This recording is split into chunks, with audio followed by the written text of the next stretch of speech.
Hey, good afternoon, everybody. Dano the Rust Buster up in Middleton, Massachusetts. Last year, I was up here and I started on Steve's 1970 Mustang Fastback. It's a resto mod and it needed some metal work. Naturally, that's why I'm here. We went through the floors, the firewall. He repowered it with a Coyote motor. So there was some issues with the motor mounts. They were half made, but they weren't quite right. We tightened it up, shoehorned it in there, and gave him and I put the firewall, the transmission mount housing, and the floors in there so he could keep going last winter. Well, I just got up here a couple of days ago, and this is what we ended up with. Take a peek. Here she is, and we've got the fenders around. The gaps are close. The hood is laying down nice. It's really close. It's close enough to where the body guys can come and work it over. He's got all his motor is in. He's done most of his wiring. He's got his cooling in there. He's got his AC in there. All his mounts, his electronics are in. This is a throttle by wire, so it's not mechanical linkage. You know, this guy, he's really got his homework down, and so that's what I'm here for. What we ended up also, excuse me, the lower fenders needed some work. Around the usual, around where the glass sits in, that needed some work up top. The gutters have all been treated and ready. The doors are all decent. All the metal work has been done. As you can see, I primed it out today. And inside, the rockers were good to begin with. But he's got this 2017 center console that he molded in and got it really nice and tight. He's well on his way into the electrical. The dash is going to be going in. It's all going to be electronic. He's got his dynamat. This is what I do, people. Which is get the client where they want to go. And I'm just a stepping stone to get to the next level, so they can continue their work. And as you see, it's all clean back here.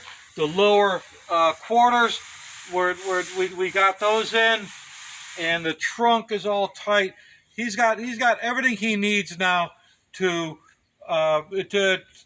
continue his work and fabricate the rest of the door panels and things of this nature, and then get it to the body shop.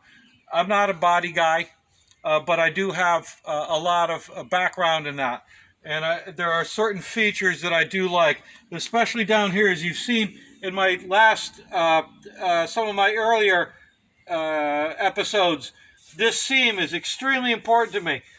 Somewhere along the line, over the past 50 years, they filled it. That's a very, very, very typical thing to do with these cars. In the 70s, that was the thing to do. You just fill it. That's not the way the car came, especially for this one, for the expectations and the value of the car. You can't fill that. You can't fill this seam. This one, come to find out that the filler panel, this one is the original. I found the original brass tacks that hold it in position.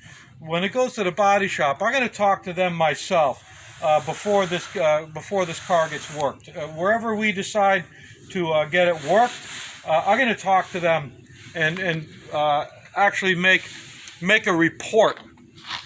That's what I do with cars that I get involved with that are 60, 80, 100,000, $125,000 value. I don't just want to give it to any body shop, have my client give it to any body shop. I want to know who's going to be handling and working on top of my work. So I'm going to scout, write a report of what the expectations are as far as seams go, hems on doors, things of this nature. I really get into it. I'd hate to see this car get shot with an $8,000, $9,000, $10,000 paint job, and they filled the seams. It would, no. That's just not going to happen, because you can't go backwards. You can, but that's when fisticuffs come out. So I love these old girls just as much as I love my Goldie. This is what I do.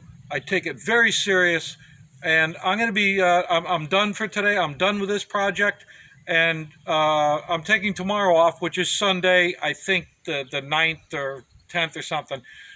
Monday, this Monday, I got new tires that are going to be going on Goldie. From there, I'm going to be reaching out to a couple of you guys, my clients. I'm not sure if I'm going to Massachusetts, staying in Massachusetts, or back to Connecticut, because I've really got to get on that 69 Dodge Coronet. That's where I really need to be, where I want to be. Until then, you know I love you all. Thank you, and have yourself a nice day.